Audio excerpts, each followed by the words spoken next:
సిద్దిపేట జిల్లా దుబ్బాక మున్సిపాలిటీలో అభివృద్ధి పనులకు శుభారంభం జరిగింది.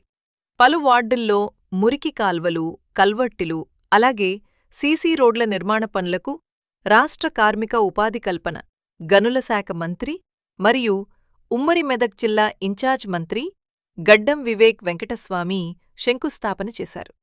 ప్రజలకు మెరుగైన మౌలిక అవసరాల నెరవేర్పు కరిగి ప్రజలకు మెరుగైన మౌలిక వసతులు కల్పించడమే లక్ష్యంగా ఈ అభివృద్ధి పనులు చేపట్టినట్లు మంత్రి తెలిపారు.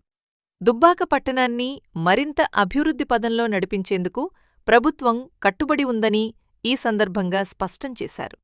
ఈ కార్యక్రమంలో మెదక్ పార్లమెంట్ సభ్యులు రఘునందన్ రావు, రాష్ట్ర SC ST commission chairman Bakki Venkataiah, జిల్లా collector K. Haimavathi, Dubbaka MLA Kotha Prabhakar Reddy, గ్రంథాలయ చైర్మన్ కె. లింగమూర్తి, ఆర్డీఓ సదానందంతో పాటు పలువురు ప్రజాప్రతినిధులు, అధికారులు పాల్గొన్నారు.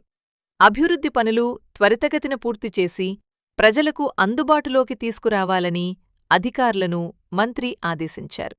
దుబ్బాక మున్సిపాలిటీలో 20 వార్డులలో 50 లక్షలు టీఎఫ్ఐడిసి నిధుల ద్వారా శంకుస్థాపనలు చేయడం జరిగింది. మొత్తం కలిపి 10 కోట్ల రూపాయలు రాష్ట్ర ప్రభుత్వం టీఎఫ్ఐడిసి నుంచి మున్సిపాలిటీస్లో అభివృద్ధి చేయాలని చెప్పి నిధులు కేటాయించడం జరిగింది.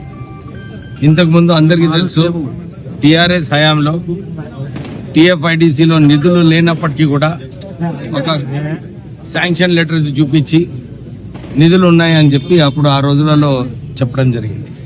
ఈ రాష్ట్ర ఆర్థిక పరిస్థితి 8 లక్షల కోట్ల అప్పు చేసి ఆర్థికంగా రాష్ట్రం వెనుకబడింది.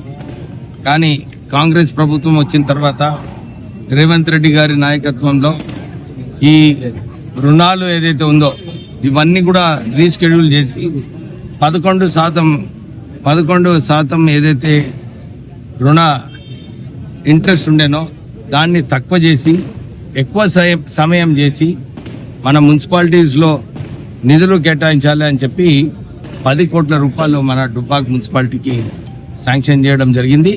దీని ద్వారా ఈరోజు